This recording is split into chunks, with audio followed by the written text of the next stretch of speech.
La categoria dei pesi welter, in una dizione più italiana, quella dei medio-leggeri, è una delle categorie più interessanti, perché attorno ai 66 kg i pugili erano in grado di esprimere una sufficiente potenza ed anche una notevole agilità, una notevole mobilità. Noi vi presentiamo una serie di 6 diversi campioni e che possiamo anche in un certo senso vedere, verificare l'evoluzione dal punto di vista tecnico e forse anche dal punto di vista cinematografico del pugilato, che probabilmente però è uno degli sport che è invecchiato di meno. Cioè, se oggi vediamo le immagini, non so, di una vecchia partita di calcio, ci sembra una cosa ridicola. Ecco, i pugili viceversa conservano certe loro caratteristiche, possiamo apprezzarne il valore e non si scade in sostanza nella parodia. Vedremo Barney Ross, Henry Armstrong, Kid Gavilan, Carmen Basilio, José Mantequilla Nápoles fino a Sugar Ray Leonard. Buon divertimento. Si comincia con un match svoltosi il 28 maggio 1934. Barney Ross contro Jimmy McLernin. Qui abbiamo l'annunciatore. Ho l'impressione che non funzionasse il microfono, che quindi l'annunciatore fosse costretto a chiedere un po' di silenzio e a urlare per farsi sentire. Jimmy McLernin è il campione, Barney Ross è lo sfidante. 3 anni di differenza tra i due, Barney Ross nato il 23 dicembre 1909, McLernin il 19 dicembre 1906. È la prima di 3 sfide tra questi due pugili. Jimmy McLernin aveva combattuto per il titolo mondiale dei pesi leggeri. Ecco, questo è Barney Ross.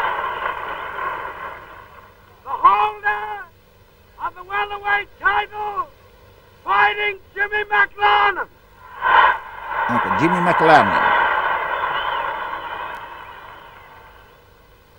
McLernin! 1:42. Ross! 1:37. Guardate la gestualità di questo tipo, costretto, ripeto, ad urlare per farsi sentire.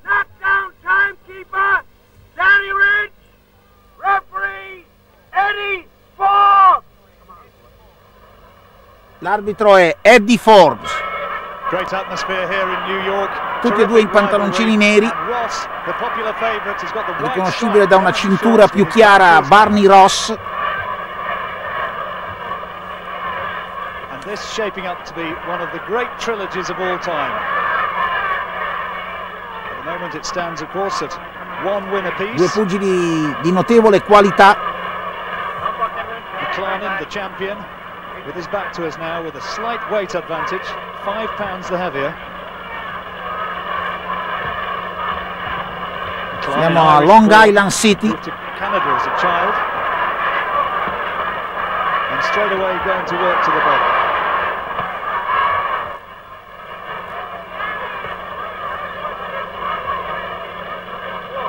Ross got a reputation of being such a game fighter, as brave as they Barney Ross leggermente più piccolo.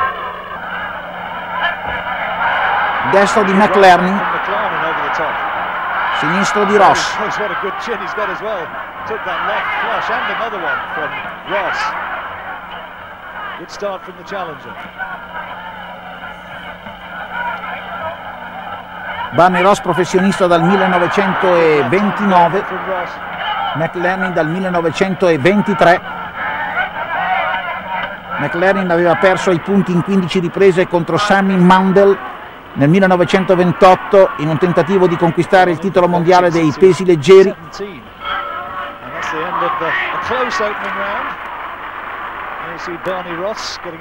Barney Ross aveva conquistato il titolo dei pesi leggeri battendo Tony Canzoneri a Chicago nel 1933.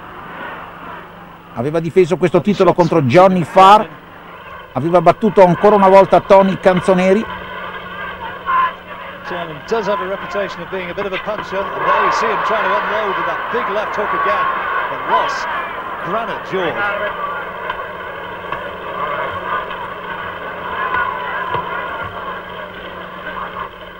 Ross with the white stripe down. È stato un periodo ricco di talenti The challenger fighting out of Chicago. in queste categorie di peso. leggeri, Welter Junior, Welter.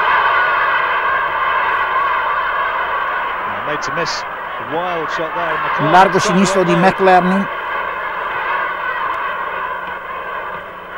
The second time these two great fighters met, it was a controversial split decision which went to McLarnin. And McLarnin clearly trying to show that he's going to make no mistake this time. Good jab. Oh, and a good right hand as well. Il destro di McLernin. Left, a sweet right cross from McLarnin.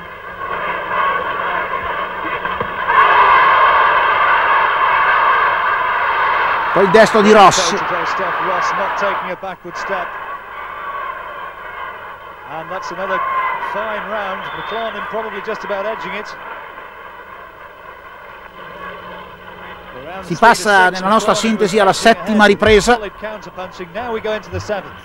Barney Ross contro Jimmy McLernin. Barney Ross, the challenger, with his face to us now. A good left hand again from McLarnin.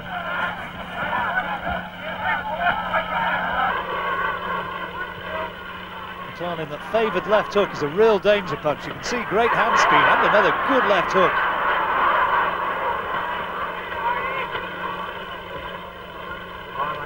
McLarnin, who has the ring nickname Babyface, was given that as a boy when he started his fight career. Buon sinistro di Ross. But even though McLarnin's getting through and tagging Poi anche il Ross, gancio he's destro. bouncing away off him, and Ross is coming ploughing on forward.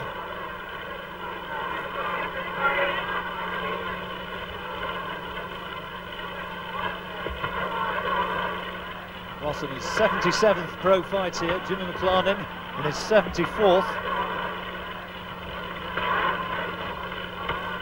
Really packing in the fights, keeping very, very busy. Good left hand from McLarnin. McLarnin leaving himself open though as he tries to go to work with that left hand. And you just wonder whether Ross might be able to start working through the middle and maybe starting to pick McLarnin off the further this fight goes. McLarnin. Sinistro di Ross a fermare McLernin. Ancora col sinistro Ross anticipa l'avversario.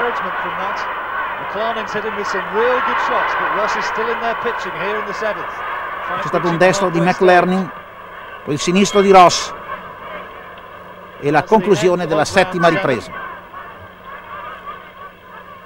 McLarnin ahead surely on the judges' scorecards. But Ross still pitching and indeed passa all'11° round. Match previsto sulle 15 riprese. Barney Ross in pantaloncini scuri come McLernin, ma riconoscibile da una cintura più chiara. Barney Ross with his back to us now in the slightly darker shorts with the stripe down the side. Non c'era ancora la televisione a suggerire l'uso di pantaloncini di colore diverso. Tuttavia anche nell'era della televisione qualche volta vediamo incontri tra pugili con gli stessi pantaloncini, perché alle volte la superstizione è un avversario difficile da battere. Ross getting great support from the crowd. McLarnin though, popular with the Irish community as well of course. Ross of Orthodox Jewish parents. Tocca col sinistro, poi col destro McLernin. Turned pro young Barney Ross to support his family. His father was shot dead in a hold-up. Ran a shop in New York.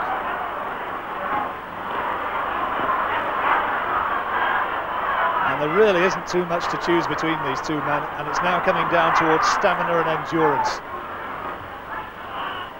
And of course willpower. And no shortage of that from either quarter.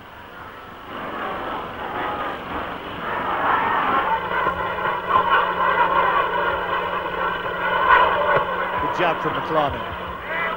Jab sinistro di McLernin, poi la reazione di Barney Ross.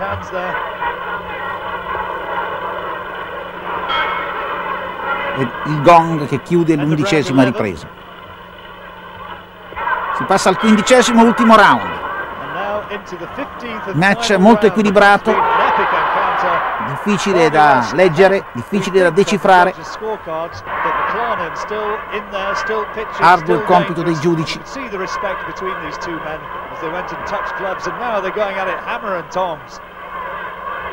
Buon sinistro al corpo di Barney Ross. Barney Ross on the left-hand side of your picture.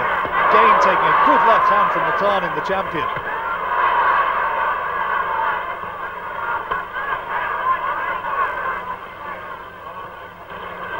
Fought in excellent spirit as well this contest. The two of them flailing away with body shots. A big last round, of course, could catch the judge's eyes.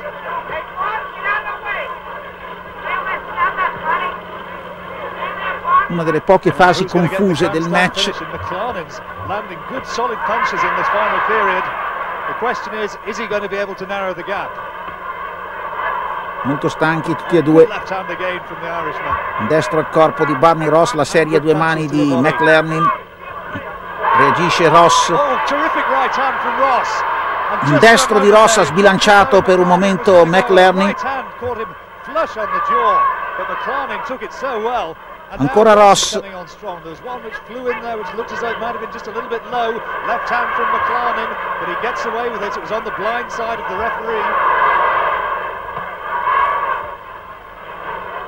These two men are bound to be surely desperately tired. Right hand from Ross goes in there, and McLaren does no more. È evidente la stanchezza di entrambi.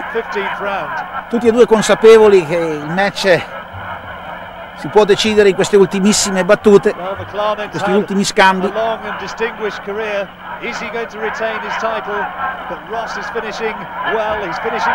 Sinistro, poi il destro di Ross. E l'ultimo colpo di gong.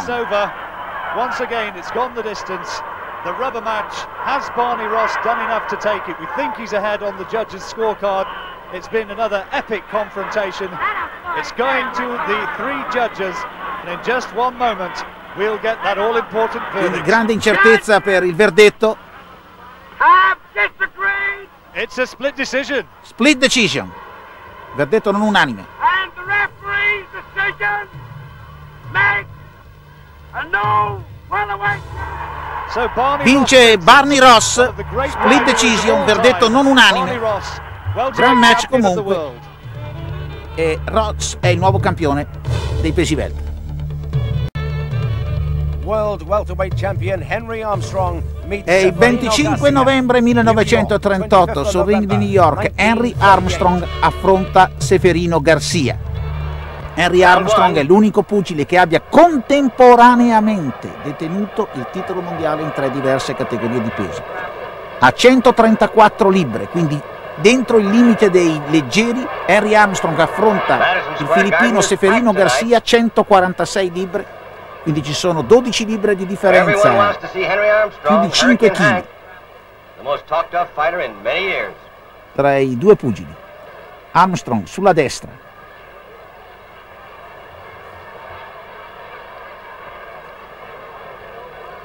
Il ring è quello del Madison Square Garden di New York. L'arbitro è Art Donovan.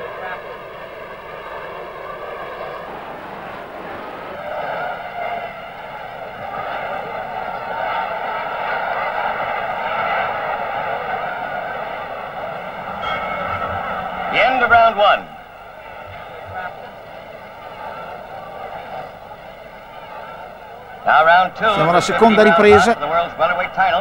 Between champion Henry Armstrong and Seferino Garcia of the Philippines, here at Madison Square Garden, New York.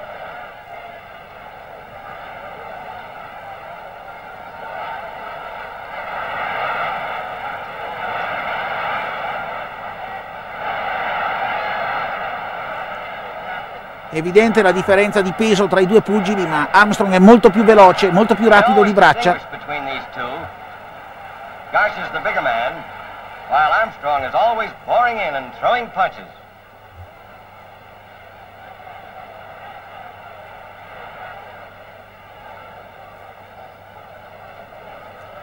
I due pugili si sarebbero incontrati 2 anni dopo per il titolo mondiale dei pesi medi.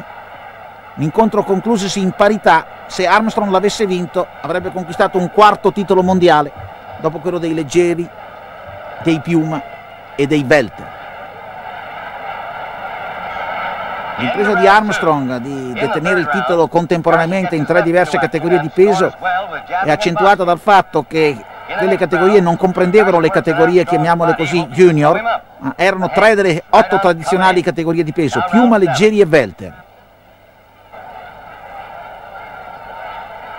Un leggero naturale, Armstrong riusciva, volendo, a rientrare nel limite dei piuma e poteva concedersi di regalare qualche chilo ai migliori pesi welter dell'epoca. Seferino Garcia, pugile filippino, combattuto spesso negli Stati Uniti.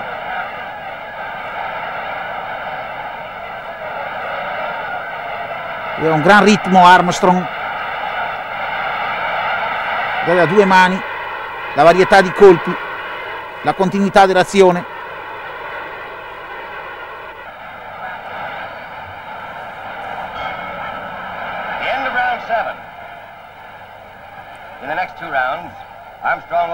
Conclusione della 7ª ripresa, qui passiamo alla 14ª. Sono sintesi che però permettono di vedere le caratteristiche, di conoscere le caratteristiche dei pugili e di apprezzarne le qualità.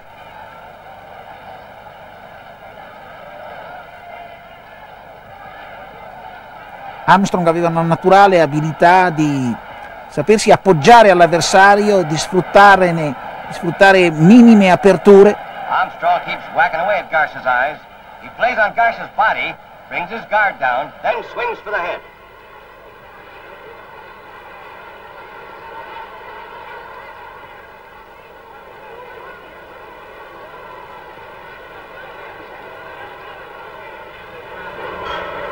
The end of round 14. Conclusione della 14ª ripresa, si passa alla 15ª ed ultima. Between champion Hurricane Hank Armstrong and Seferino Garcia, Madison Square Garden, New York, November 1938. Again, Armstrong keeps pouring in, keeps Garcia on the defensive.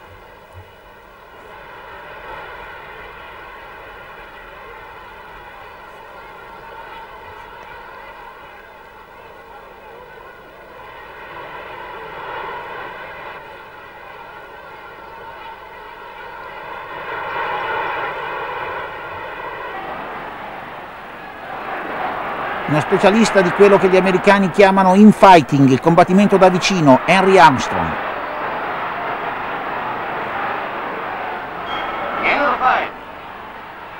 È l'ultimo colpo di gong, il match si conclude, il verdetto, and still è ancora campione del mondo dei pesi welter Henry Armstrong.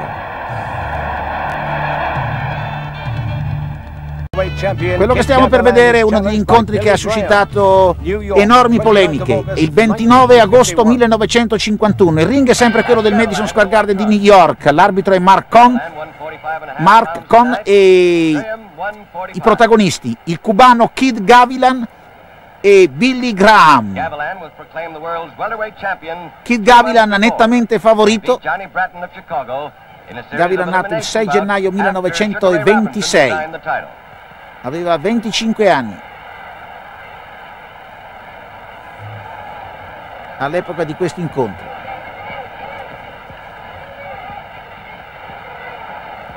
Eastern boxing authorities don't recognize Kid Gavilan's claim to the title. They demanded that Gavilan beat Graham before they would recognize the kid as champion. Gavilan says that's okay with him. Graham, pugile dotato di grande temperamento, molto popolare. The kid's been installed a 3-1 favorite. Il vero nome di Kid Gavilan era Gerardo Gonzalez, professionista dal 1943. This is the third meeting between these men. Aveva conquistato il titolo mondiale battendo Johnny Bratton. Both were decided on split decisions. E questa è la prima difesa del titolo. There were no titles at stake in those first two fights, but this rubber match is the one that really counts.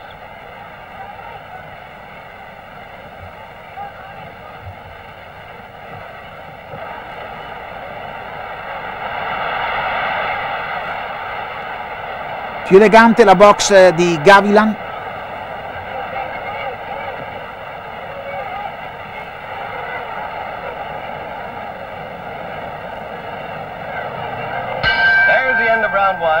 Fine della prima ripresa. Passiamo alla quinta. And outpoints Billy Graham. In the fourth, Graham counters with several hard punches and staggers Gavilan.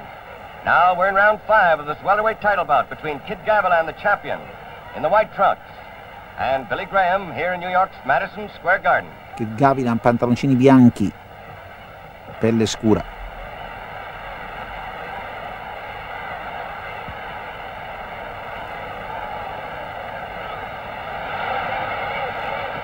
Neither Gavilan nor Graham is known as a knocker-outer. Both hit hard enough to hurt, but they've won most of their fights on decisions. The Kid has been in the fight game 8 years. He's won 74, only 20 by knockouts. He's lost 12. 2 of these losses were to Sugar Ray Robinson when Robinson was the welterweight king.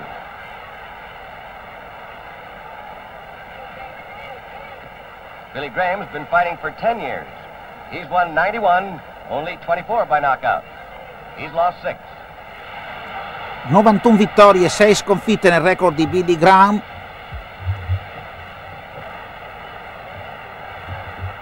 Però di 91 vittorie solo 26 ottenute prima del limite, quindi non un picchiatore, ma un pugile dotato di grandissimo coraggio.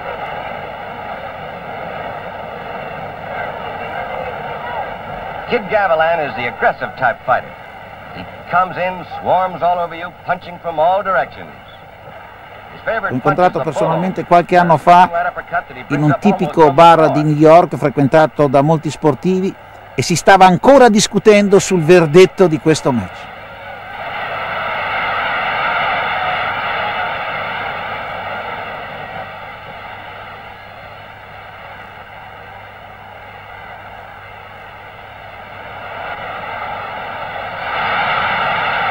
Bel destro di Graham.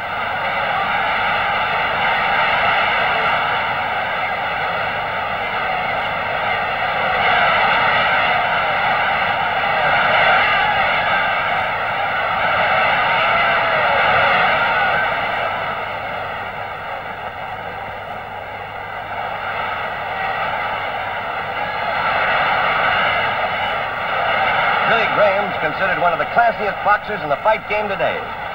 Billy's a great counterpuncher, and that's what he's doing mostly so far tonight.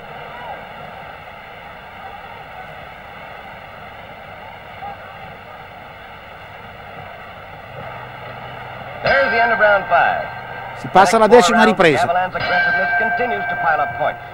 Now here we go into round 10 of this 15-round welterweight title bout. Ovviamente match previsto sulle 15 riprese.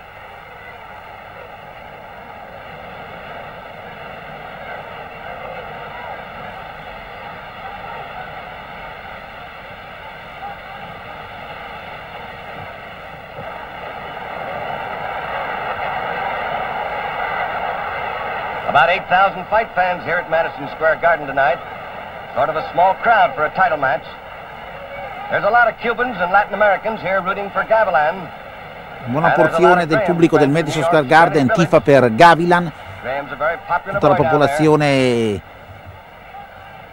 di lingua spagnola, cubani pure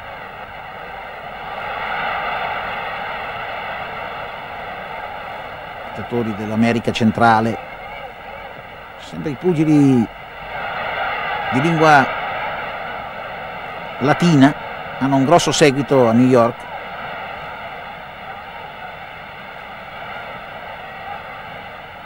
Graham's fans keep yelling at him to lead more. Billy has been leading a little more in this 10th round.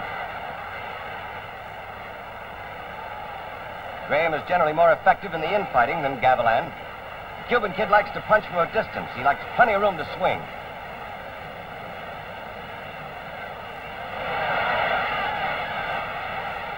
Lavora bene al corpo Graham.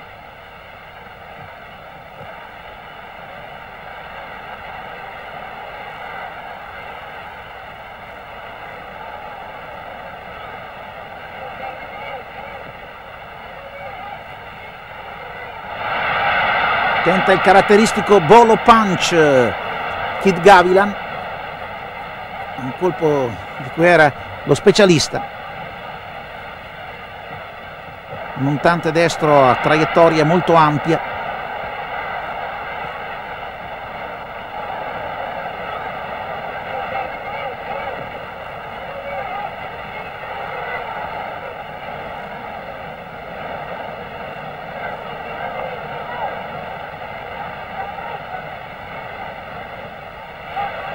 Destro in uscita di Graham.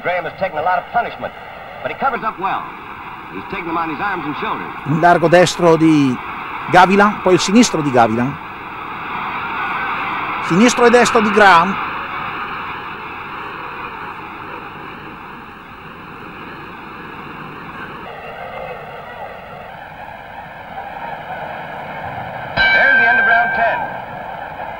Conclusione della 10ª ripresa. Si passa all'ultima, la 15ª.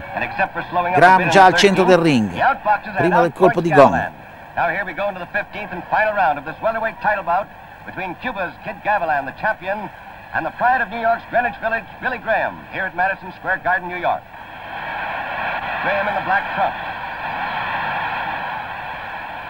While this bout is billed for the world's welterweight title, some fight authorities insist that whoever wins tonight must beat the Frenchman Charlie Humas, the European champion.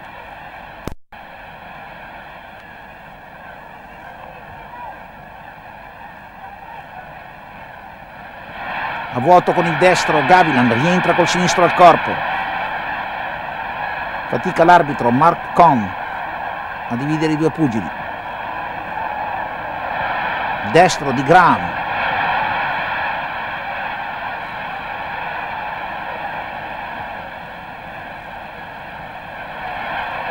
There's no doubt this last round is going to tell the whole story. Why, the experts at ringside can't even agree.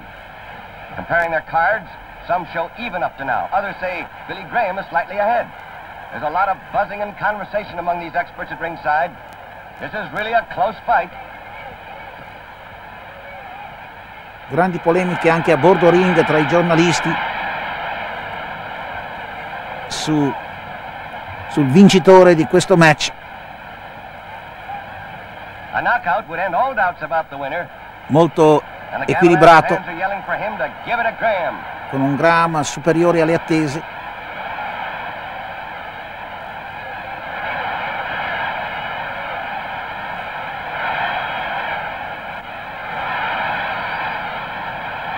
Durissimi scambi, tutti e due consapevoli di giocarsi il verdetto in queste ultime battute. The fight's over. E arriva l'ultimo colpo di gong.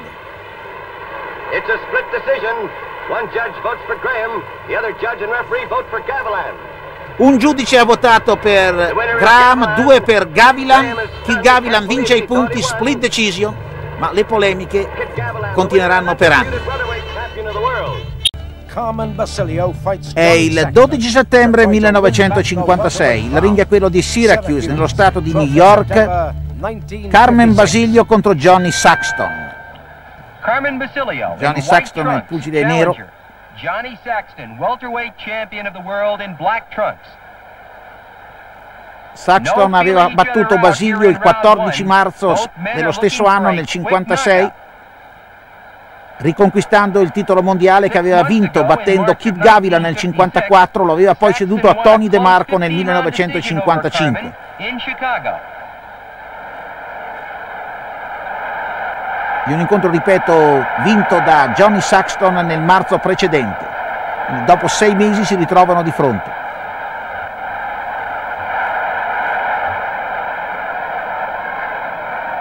Neither fighter willing to give ground here in round 1.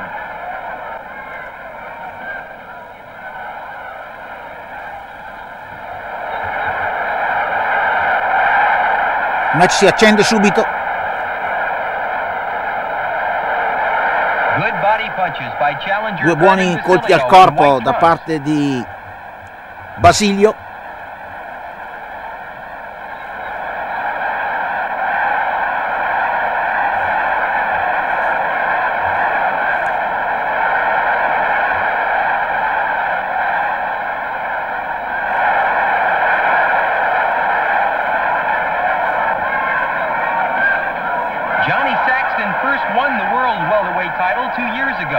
in October of 1954 when he took a 15-round L'arbitro è decision from Albert. Kid Gavilan in Philadelphia.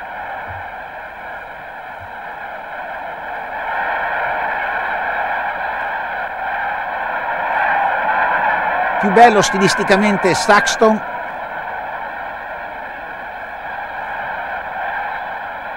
Ma Basilio era abituato a concedere vantaggi sul piano stilistico ed estetico ai suoi avversari.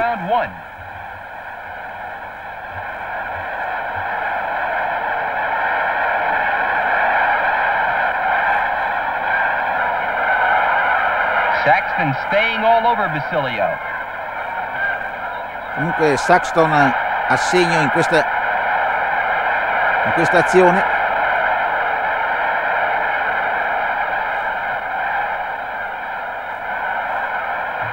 Gancio destro, sempre comunque pronte le reazioni di Basilio.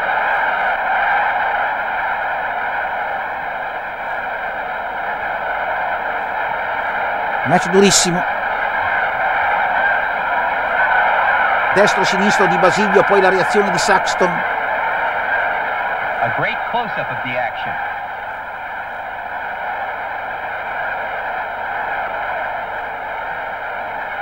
And there's the end of round one. Conclusa la prima ripresa, si passa alla quarta. Here in round 4, Basilio is looking to take over.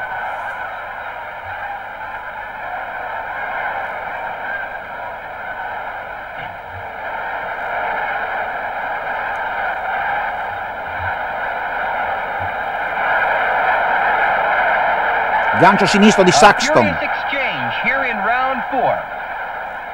Basilio won the world welterweight title in June of 1955 when he KO'd Tony DeMarco in 12 rounds at Syracuse. Carmen successfully defended his title a second time against DeMarco 5 months later.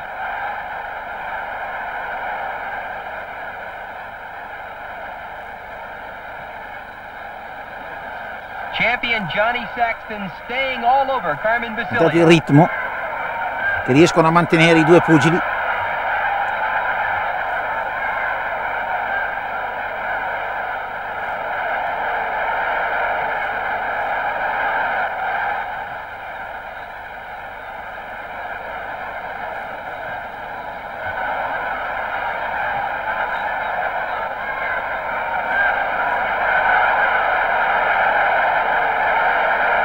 Saxton did a great deal more boxing 6 months ago when he took the title from Carmen. Apparently, Johnny has decided to change his tactics here in their second fight. Passa Saxton sotto un colpo di Basilio.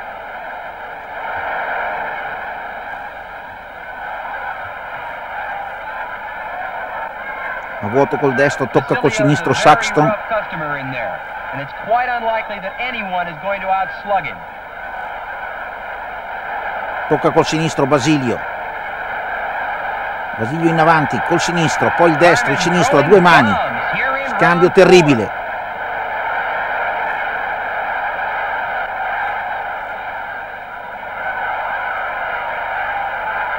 Si rovescia per un momento la situazione, poi di nuovo Basilio in avanti. Gran match. Round 5 was won by Basilio. Round 7 and 8 were all Basilio. E la nona ripresa. Here going into round 9, Basilio looks to be much the stronger.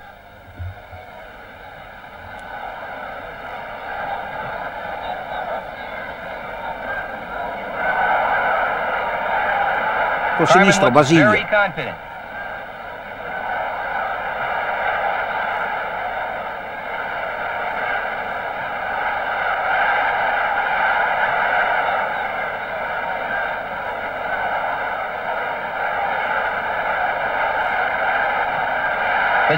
Basilio in avanti, molto determinato. Sinistro al corpo.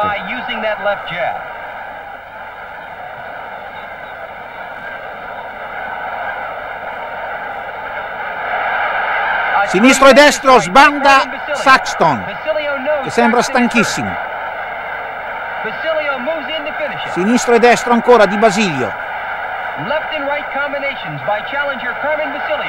Il destro.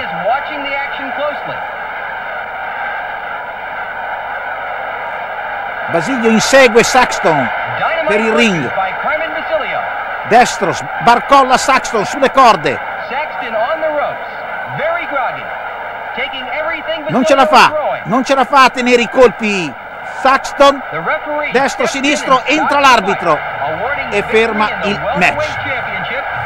Mentre Saxton stava per crollare, KO tecnico alla nona ripresa, Carmen Basilio riconquista il titolo mondiale dei pesi welter. World welterweight champion Jose Napoles defends his title against È il 15 febbraio 1970 sul ring del Forum di Los Angeles. José Mantequilla Napoles affronta Ernie Lopez. With his back to us now, he's very much a live challenger. Una libra di differenza, 145 libre Napoles, 146 Ernie Lopez. L'arbitro è Larry Rosadiglia. Scottish-Irish. Napoles, born in Cuba, fighting out of Mexico. Napoles, uno degli ultimi grandi campioni cubani che hanno avuto la possibilità di passare al professionismo prima che il regime di Fidel Castro mettesse un veto. Napoles has the ring nickname Mantequilla. Called that by the Benny Spanish Parrett, fans, and the reason Luis being, Manuel Rodriguez they e think it's appunto smooth as José butter. Well, let's see if Mantequilla he is Napoles. tonight. Lopez has really gone in there quickly. Very, very game fighter and unquestionably world class. Lopez, 24 years old. Napoles, 5 years older. 30 anni Napoles, che era nato il 13 aprile 1940, 24 anni il suo avversario Ernie Got Lopez. this title chance by knocking out Hedgeman Lewis in the 10th round back in October. And he's really fancying his chances here.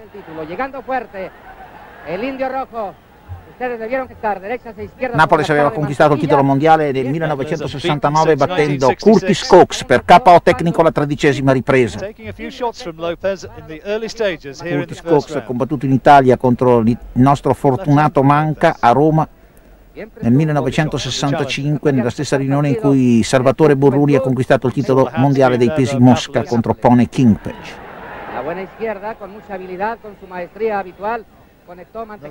Il sinistro, il gancio sinistro di Napoles e finisce al tappeto Ernie Lopez.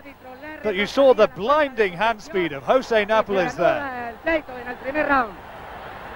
Well, anxious times now for Lopez, who'd started so well, and he's bravely coming forward. È stato un peccato vedere un pugile dell'abilità della classe di Napoles quasi costretto da una buona borsa ad affrontare Carlos Monzon per il titolo mondiale dei pesi medi. Napoles era un peso leggero naturale che ha saputo esprimersi molto bene a livello di pesi welter, ma come peso medio francamente era fuori categoria.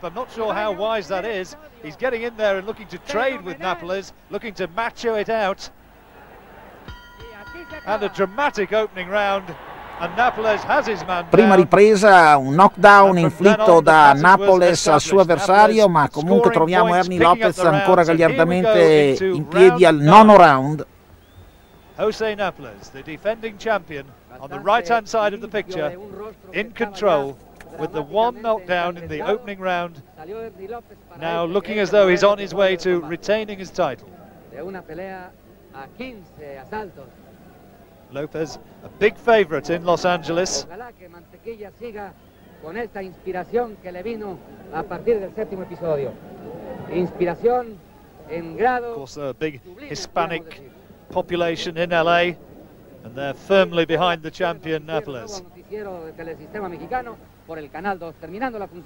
Picking Lopez off with that left jab. Ottimo uso del jab sinistro da parte di Napoles. The further this fight has gone, the more one-sided it's become. Oh, good hand speed again from Napoles. That was a real smart combination, left-right, thudded into the jaw of the challenger. Gancio sinistro di Napoles. Now looking to mix it up with the hook.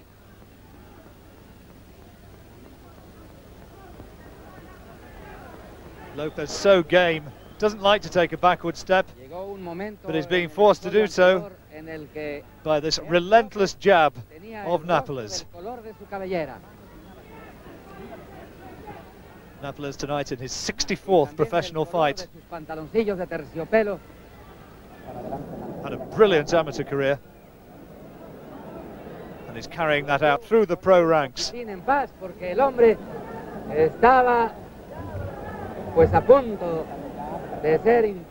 Lopez gamely trying to go to the body. Batte con coraggio Ernie Lopez. Drop his guard.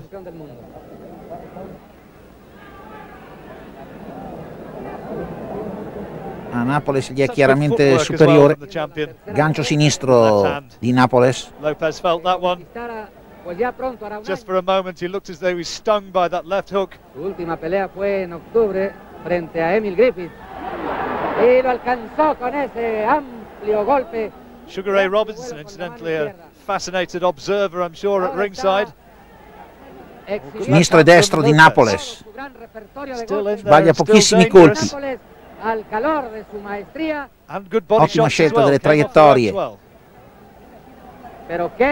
Destro di Napoles, ancora col destro, e Lopez è nuovamente al tappeto. Era già stato a terra nella prima ripresa, finisce di nuovo a terra Ernie Lopez su un destro di José Mantequilla Napoles. Larry Rozadilla lo conta. Comunque il match riprende, si arriva alla 15ª ed ultima ripresa, con Napoles ovviamente in largo vantaggio ai punti.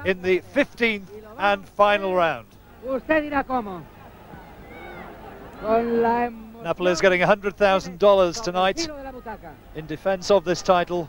$100.000 la borsa di Napoles per questo match. Sugar Ray Robinson, in many people's eyes the finest pound for pound fighter who'd ever stepped into a ring. Napoles, though, if not quite in the same bracket as Ray Robinson, certainly a very, very fine fighter in his own right. And he's making a good fighter in Ernie Indian Red Lopez look distinctly ordinary. Napoles has been a pro for 11 years. Had his first 18 fights in Havana. Now, though, a superstar in his own right in the United States. Good left hand from Lopez. Insomma, segna un buon sinistro Lopez. Lopez so brave. He's been down twice. He was down in the opening period, down again in the 9th. But he's still going in there, throwing leather, looking to unload bombs in the final period. 2 volte al tappeto Lopez nella prima e nella 9ª ripresa. Napoles going to the body now. Accelera la sua azione Napoles. Mantequilla, the man with the smooth skills. No cae definitivamente, aunque ha sufrido 2 caídas en el transcurso de la pelea. Una nel primo round, la otra. Col destro Lopez, ma la reazione di Napoles, sinistro e destro, e Lopez finisce al tappeto. Dopo uno dei migliori colpi messi a segno da Lopez in tutto il match, e non so se ce la fa ancora, la reazione di Napoles è stata fulminea.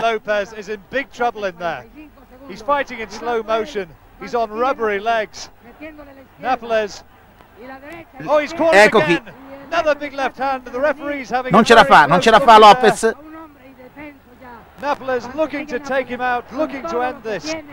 E l'arbitro alla fine interviene. Le gambe di Lopez erano rigide e ha fatto molto bene l'arbitro a fermare. KO tecnico alla 15ª ripresa. Sugar Ray Leonard meets Thomas Hearns in 16 settembre 1981. Sugar Ray Leonard, campione del mondo dei pesi welter per la WBC, contro Thomas Hearns, campione del mondo per la WBA. Sono immagini della 6ª ripresa. Match di grandissima qualità.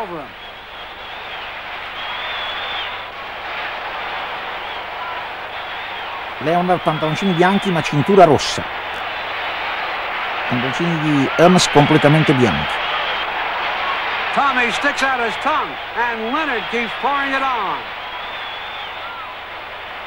Questo è un momento favorevole a Leonard, però c'è un bel destro di Hearns, ancora Hearns,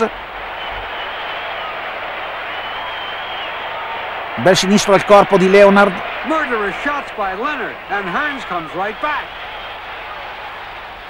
Hearns is slightly ahead. Siamo alla 13ª ripresa, Leonard jolts him with a straight right. con Hearns in vantaggio ai punti sui cartellini di 2 dei 3 giudici. Grande velocità da parte di Leonard, Hearns investito, messo sulle corde, messo addirittura fuori dal ring.